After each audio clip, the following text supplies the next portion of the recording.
Praise the Lord. புசிக்கிறதுக்கு ஏதாகலும் இங்கே உண்டா என்று இயேசு ஏன் கேட்டார் என்பதை பார்க்கலாம். இயேசு உயிர்த்தெழுந்த பிறகு எம்மாவுக்கு செல்லும் வழியில் 2 சீஷர்கள் அவரை சந்தித்தார்கள்.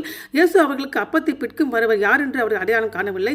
அடையாளம் கண்ட உடனடியாக எருசலேமுக்கு 11 பேரிடம் இயேசு தங்களுக்கு தோன்றினார் என்று சொன்னார்கள். அவர்கள் பேசிக்கொண்டிருக்கிற இயேசு தாமே அவர்கள் நடுவில் நின்று உங்களுக்கு சமாதானம் என்றார். சீஷர்கள் கலங்கி பயந்து ஒரு ஆவியை காண்பதாக நினைத்தார்கள். அது ஏனென்றால் யூத நம்பிக்கையில் ஆகவே இயேசு தம்முடைய கைகளையும் கால்களையும் அவர் காண்பித்து அவர் தொடும்படியாக அழைக்கிறாரு. இன்னும் சந்தோஷத்தில் விசுவாசியாமல் இருந்தபடியான புசிக்கிறதுக்கு ஏதாலும் இங்கே உண்டா என்று அவரிடம் கேட்டாரு.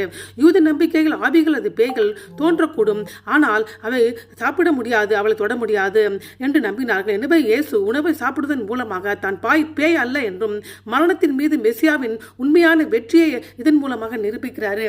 இயேசு 3 விஷயங்களை இதில் வெளிப்படுத்துகிறார். முதலாவது, இயேசுவின் சரீரம் உயிர்த்தெழுதலின் உண்மையாக இருக்கிறது. இயேசு ஒரு பேயோ மாயையோ அல்ல, ஆவிக்குரிய தரிசனமும் அல்ல. சீஷர்களுக்கு முன்பாக உணவை உண்பதன் மூலம் அவருடைய உயிர்த்தெழுதலுடைய உடல் ரீதியாக நடந்திருக்கிறது என்பதை நிரூபிக்கிறார். மட்டுமல்லாதபடிக்கு உண்மையான உயிர்த்தெழுதல் பழைய ஏற்பாட்டு தீர்க்க தரிசனங்களை நிறைவேற்றின. சங்கீதம் 16:10 ஆத்துமாவை மரணத்தில் விடீர், உம்முடைய பரிசுத்தமான அழிவில் காணப்பட்டீர் என்று வசனம் நிறைவேற்று.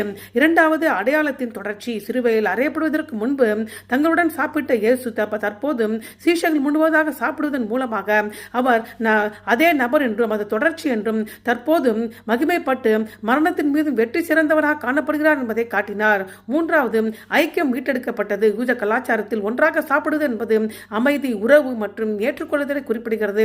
இறப்பதற்கு முன்பு இயேசு பஸ்கா உணவை சாப்பிட்டார். உயிர்த்தெழுந்த பிறகு இயேசு மீனை சாப்பிட்டார். பஸ்கா விருந்து மீட்பை எதிர்நோக்குகிறது. உயிர்த்தெழுந்த பிறகு சாப்பிட்ட விருந்து அதாவது மீட்பையின் நிறைவேற்றத்தை கொண்டாடுகிறது. இயேசு இன்றும் நம்மிடம் இவ்வாறு கூப்பிடுகிறார், வாருங்கள் என்னுடன் சாப்பிடுங்கள் என்று அழைக்கிறார். ஆகவே ஜெபத்தின் மூலமும் தேவனுடைய வார்த்தையின் மூலமும் நாம் தினமும் இயேசுவோடு ஐக்கியப்படுவோமாக.